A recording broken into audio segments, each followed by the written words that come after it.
Hey, welcome, Al. It's good to have you here. This is Al Brown, and one of our original board members of the King's Academy, the only remaining one alive at this point. My claim to fame. That's right. And we're grateful that you're here. And so we're gonna talk to him about a little bit about the beginnings of King's Academy and what he remembered from those years. The reason I accepted this invitation to come today is so that I could give recognition and honor to the men that have passed on, that were so vital in the birth of King's Academy, now the King's Academy. The question was, how did I become involved? To be honest with you, I don't totally recall, except I was very involved in youth activities. And I was a member of the Florida Council on Crime and Delinquency.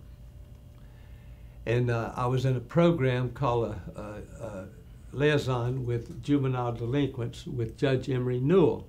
And then we had quite a youth ministry going. So I'm almost positive that Dr. Tatum and your dad contacted me. I know that I was invited, of course. And so I remember very distinctly being introduced to Belvedere Baptist by your dad. And he saw the potential there, the immediate potential there. And we had our board meetings, first board meetings, in the sanctuary there. I was honored with the responsibility, I guess you might say, of doing the two fundraising speeches. The first one, I remember standing behind the podium at Belvedere Baptist. We had a packed house, believe it or not.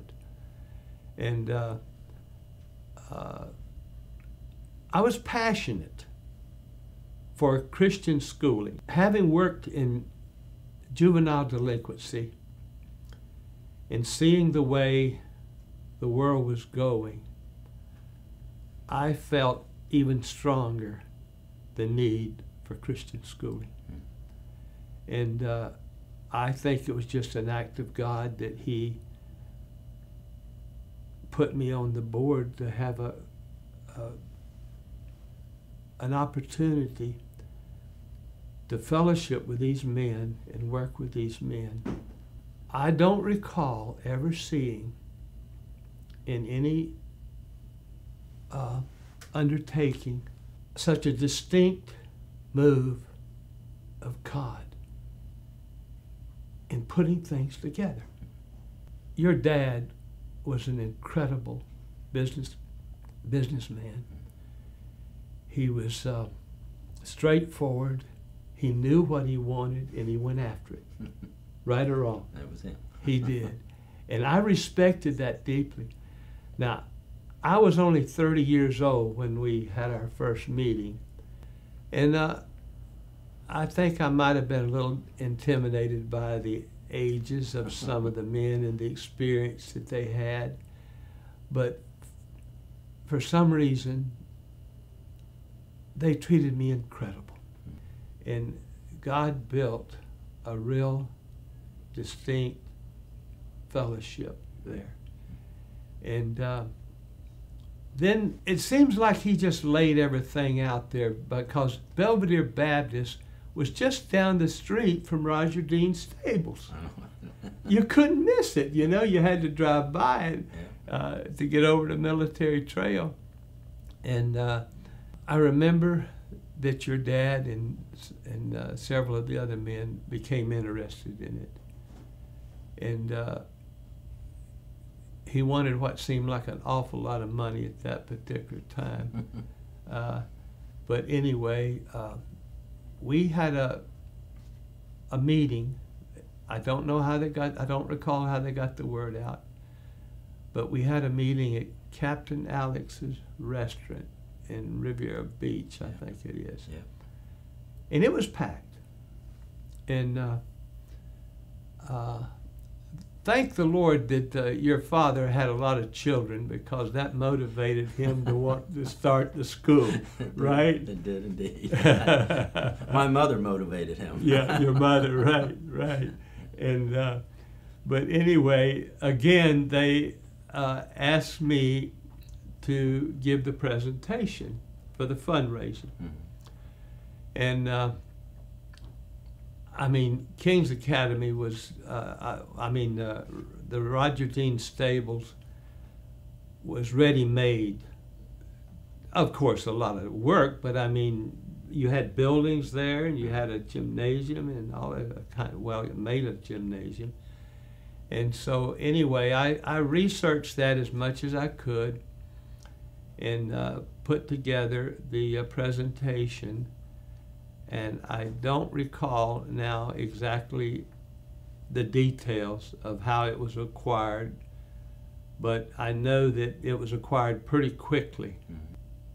Little did any of us know that a certain number of years later that they would buy it. The airport, I think it would buy it. Yeah. The general consensus was that they wouldn't go for it. And if I remember correctly, I think it was a 100% vote to buy it. 7-0, yeah. 7-0. And all of this was hymned in prayer. Yep. It was. What we did, the original board, what we did is we dug the foundation. And then God has sent men and women to build on it. Yeah. And I am so impressed with what he has done, only by the hand of God. Absolutely. And he's blessed us. Yeah. Do you remember some of the other men in that original board, in your recollection? Who were those other men in that meeting? We had some of the greatest men on those board meetings that you can ever imagine. And they were always hymned with prayer.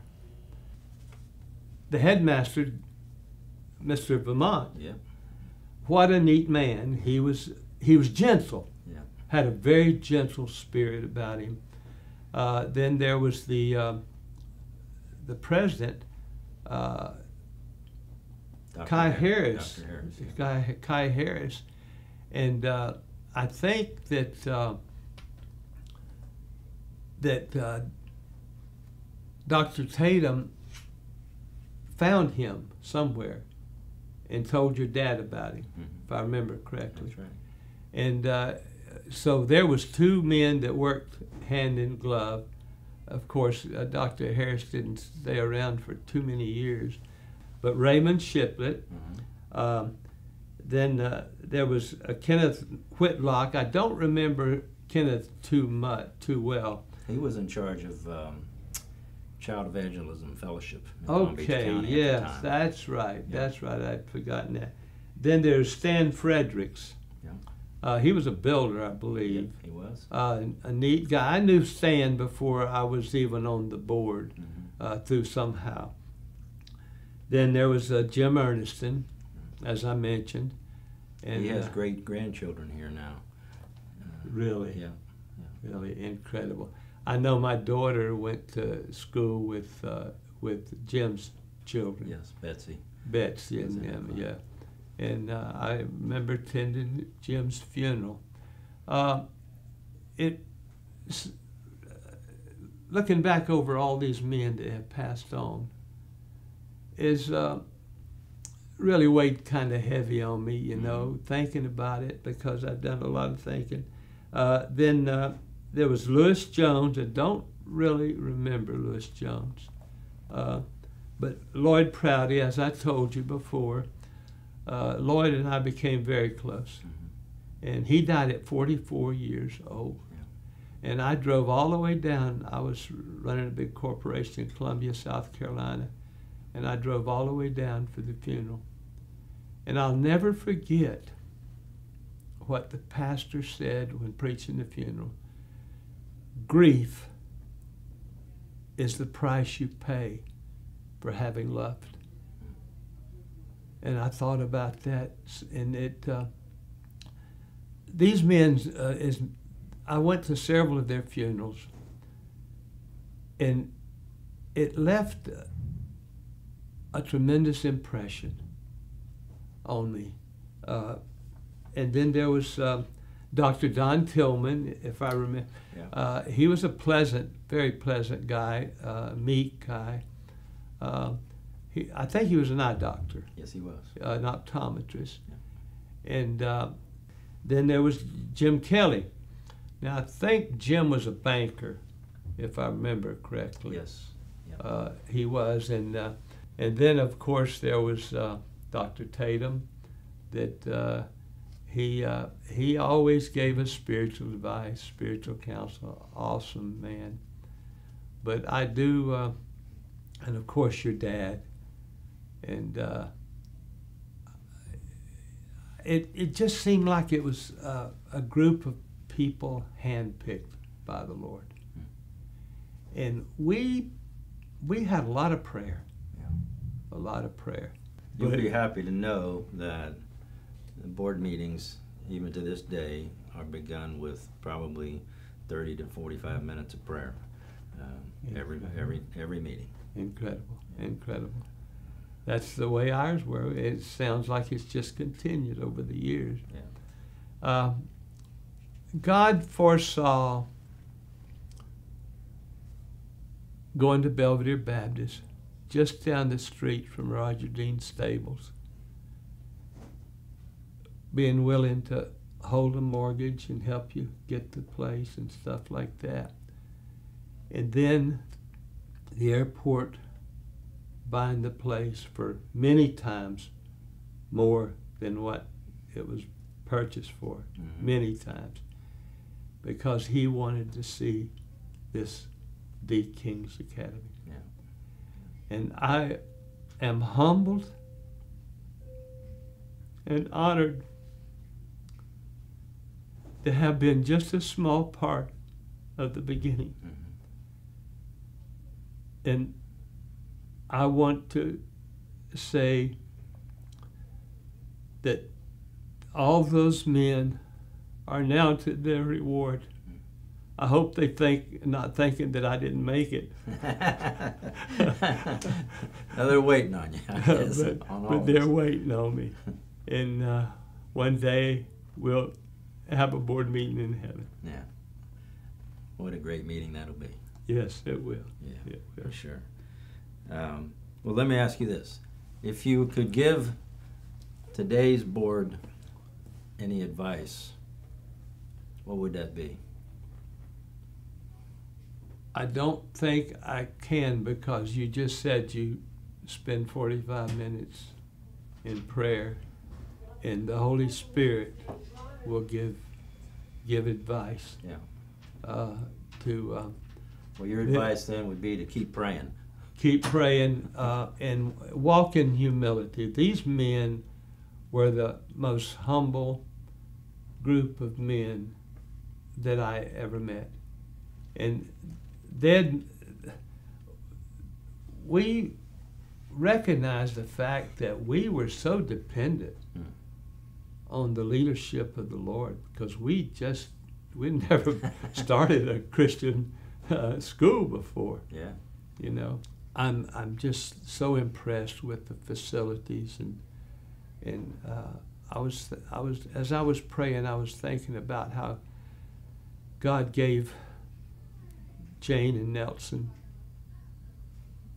you to continue the legacy of this.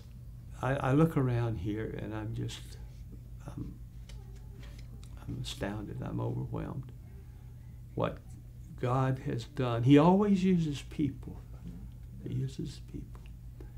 And I want you to know that King's Academy has been in our prayers for 50 years.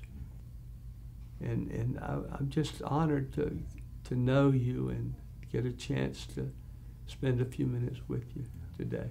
Well, we're honored to have you. And thank you, sir. We appreciate what you've done. So thank you for inviting me. Yeah. Thank you for being here.